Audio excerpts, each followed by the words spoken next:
Assalamualaikum warahmatullahi wabarakatuh.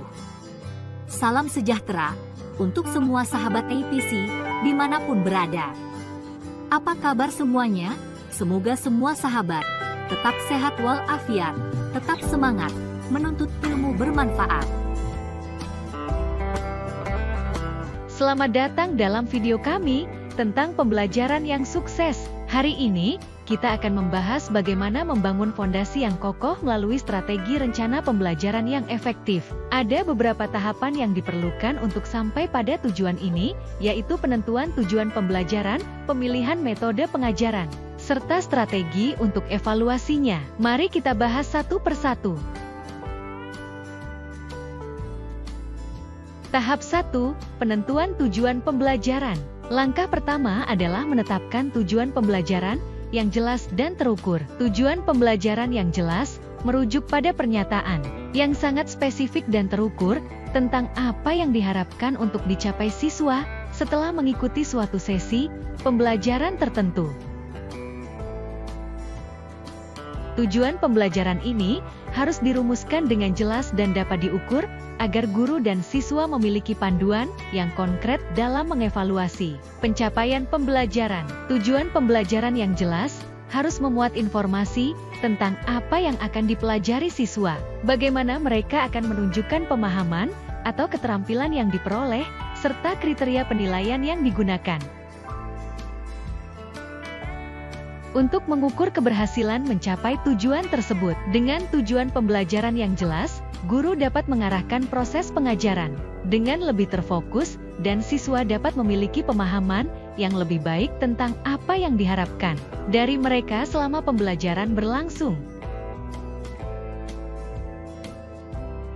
Tahap 2, pemilihan metode pengajaran. Berikutnya, kita harus memilih metode pengajaran yang sesuai dengan tujuan pembelajaran dan karakteristik siswa. Hal ini sangat penting karena akan memengaruhi efektivitas dan keberhasilan pembelajaran. Beberapa alasan mengapa hal ini penting dapat dilihat dari beberapa aspek, di antaranya relevansi dan keterkaitan. Metode pengajaran harus relevan dengan tujuan pembelajaran agar siswa dapat mengaitkan pelajaran dengan konteks nyata.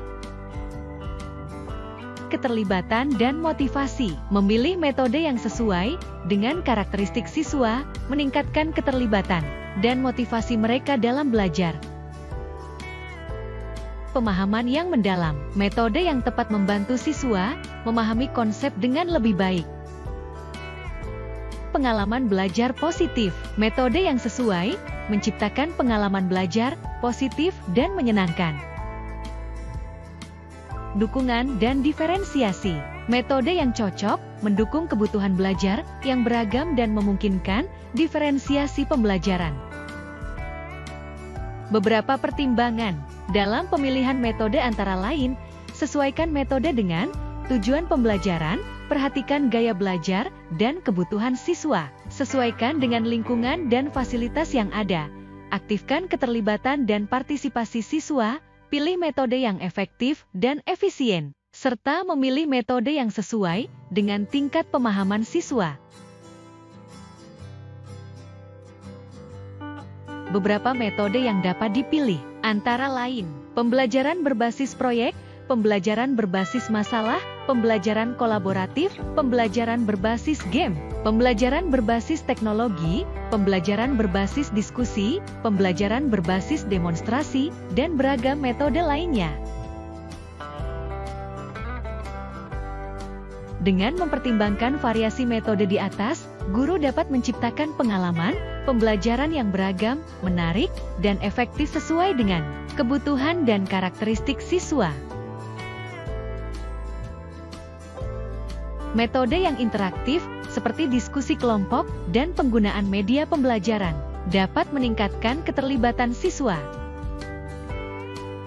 Tahap 3, strategi evaluasi. Terakhir, tidak lupa untuk merencanakan strategi evaluasi yang relevan.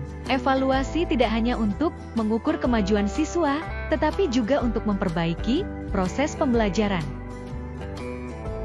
Strategi evaluasi yang relevan. merujuk pada metode atau pendekatan yang tepat untuk mengukur pencapaian tujuan pembelajaran secara efektif dan sesuai dengan konteks pembelajaran. Relevansi strategi evaluasi dapat dinilai dari beberapa aspek, yaitu 1. Keterkaitan dengan tujuan pembelajaran. Evaluasi dianggap relevan jika dapat memberikan informasi tentang sejauh mana siswa mencapai tujuan pembelajaran yang telah ditetapkan. 2. Konsistensi dengan materi pembelajaran. Evaluasi harus konsisten dengan materi pembelajaran yang diajarkan, sehingga dapat mengukur pemahaman siswa terhadap konsep-konsep yang telah dipelajari.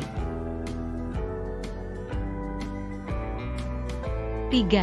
Relevansi dengan kebutuhan siswa. Evaluasi harus sesuai dengan kebutuhan belajar siswa, baik dalam hal format, tes, tugas, proyek, maupun level kesulitan yang disesuaikan dengan tingkat pemahaman siswa. 4.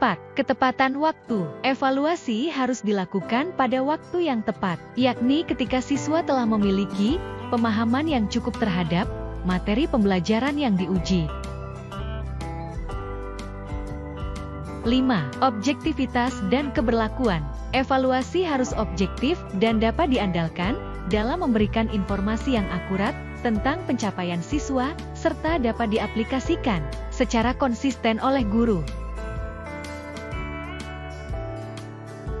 Indikator relevansi strategi evaluasi dapat dilihat dari sejauh mana evaluasi tersebut dapat memberikan informasi yang berharga dan berdampak pada proses pembelajaran, seperti memberikan umpan balik yang konstruktif, menentukan arah pengajaran yang lebih baik, dan mengidentifikasi kebutuhan belajar siswa yang perlu ditangani.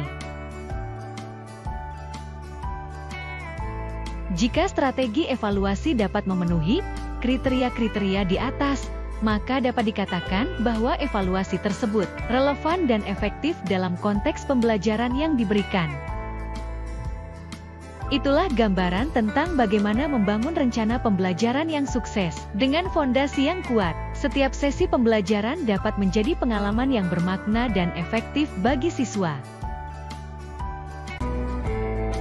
Demikian video bahasan kita kali ini. Semoga bermanfaat bagi sahabat semua. Terima kasih telah menonton. Jangan lupa like dan bagi video ini untuk kolega lainnya. Sampai berjumpa kembali pada video kami berikutnya. Tetap semangat, sukses untuk kita semua.